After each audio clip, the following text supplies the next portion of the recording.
This is Understanding U.S. Government. I'm your host, Mr. Giese. In this episode, we will be discussing a few events from 1954 to 1968 in the Civil Rights Movement in American history. These events helped shape several pieces of legislation to correct societal issues in American government. We will be focusing on the areas of nonviolent protests and voting equality. The questions we'll be trying to answer are: what was the status of the Civil Rights Movement prior to 1954? What was the impact of the Supreme Court case Brown v. Board of Education?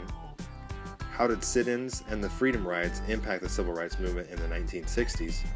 And what methods did civil rights workers use to gain voting rights for African Americans in the South?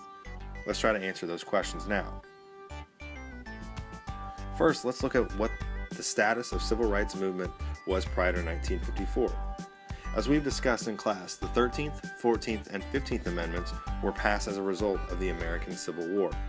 The 13th abolished slavery, essentially freeing all African Americans. The 14th established that a citizen of the United States was anyone born in the United States or naturalized citizen of the United States. And the 15th Amendment established that anyone that was a citizen was entitled to vote. We know that this did not stop discrimination of the African American vote. The use of poll taxes and literacy tests worked around these amendments and limited many from voting in elections. In 1896, the Supreme Court case Plessy v. Ferguson established the Separate but Equal Clause, stating that segregation could exist if there was a separate facility for African Americans. After this case, the NAACP was established to fight for equality through the court system. One of these cases was Brown v. Board of Education. The NAACP saw an opportunity to fight segregation in elementary and high schools. Brown was not just one group fighting for equality. This was a combination of several cases throughout the country regarding school segregation. Thurgood Marshall was the attorney on behalf of these families that worked with the NAACP. The NAACP and Marshall used research of the effects of students in segregated schools and its impact on their sense of self-worth. Through this trial, the judges decided unanimously to end segregation in schools.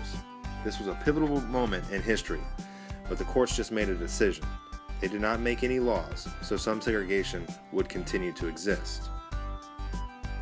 One event that occurred because of the lack of how to enforce this was in Little Rock, Arkansas. A group of 9 students were being denied their right to go to Little Rock Central High School. The governor actually used the National Guard to keep these students from entering the doors.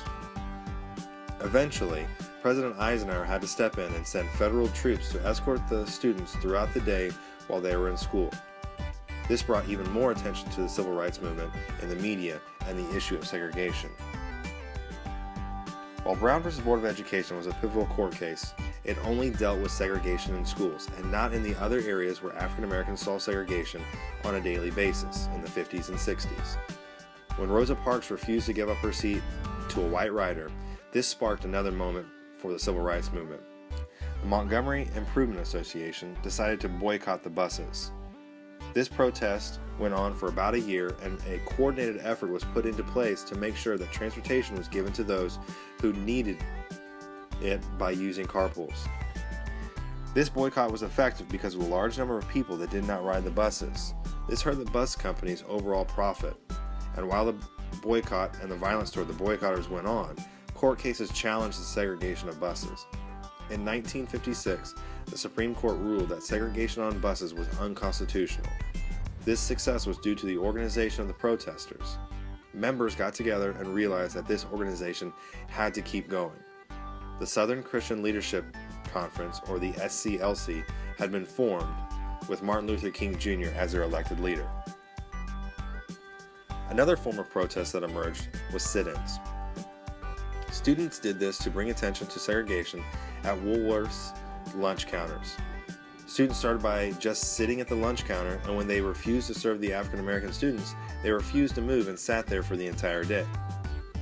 On the next day, more students showed up and did the same thing.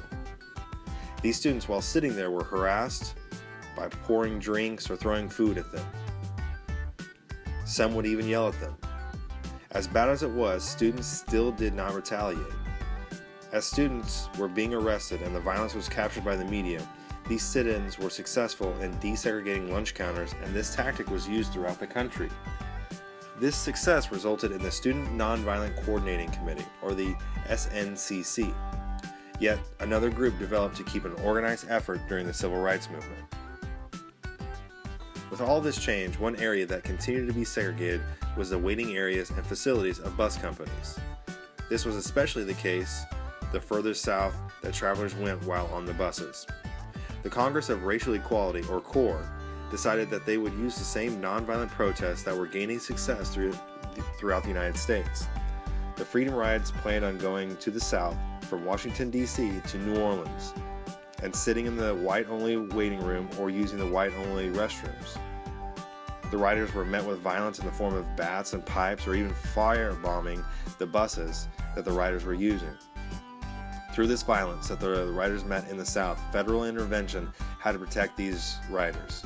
However, the furthest that the riders would go was Jackson, Mississippi, where the riders were arrested and jailed.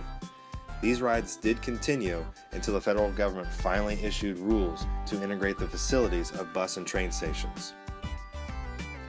Through these nonviolent protests, the federal government passed the Civil Rights Act of 1964, again banning any segregation in public facilities or discrimination in employment. The next phase that we'll discuss is that of voting rights. John F. Kennedy's administration was frustrated with the violence and wanted to find a remedy to this violence. Kennedy urged leaders of the Civil Rights Movement to fight for equality in voting because that would give the greatest opportunity for change. To help in this effort, in 1962, the 24th Amendment was passed, and that would prohibit any poll taxes to being used in federal elections. One effort to address equality in voting was a march in Selma, Alabama. African Americans marched into Selma and were met with police and violence. Many were hurt, but the image in the media outraged most of the United States. So another march was then planned and was successful without any violence. A few months later, the Voting Rights Act was passed in 1965. This act gave the government tools to break down barriers to allow African Americans to vote. As this happened, more African Americans registered and voted and now could use their political voice to unseat those officials that supported segregation. While all of these efforts were making progress in the United States during the 60s, there was tragedy along the way, one of which would affect many for years. While Martin Luther King Jr. was in Memphis, Tennessee to aid with protests, he was assassinated by James Earl Ray. Martin Luther King Jr. had been a very visible symbol of the Civil Rights Movement. Many were affected by his loss. Some would argue that this was what slowed the movement down, but many believe that the Civil Rights Movement should continue with the same message that he conveyed to the supporters. In the same year, the Civil Rights Act of 1968 was passed. This banned the discrimination in the sale, rental, or financing of housing. This was in an effort to keep people from being denied the opportunity of certain houses based off of their race. Now, this barely scratches the surface of all the events of the Civil Rights Movement, but you should be able to see some important events during the 50s and 60s and how that impacted areas of segregation in public facilities and education, as well as expanding voting rights, especially in the South. The common theme with all these events is that the protesters used a nonviolent approach that was met with a violent response. This highlighted the discrimination of the times.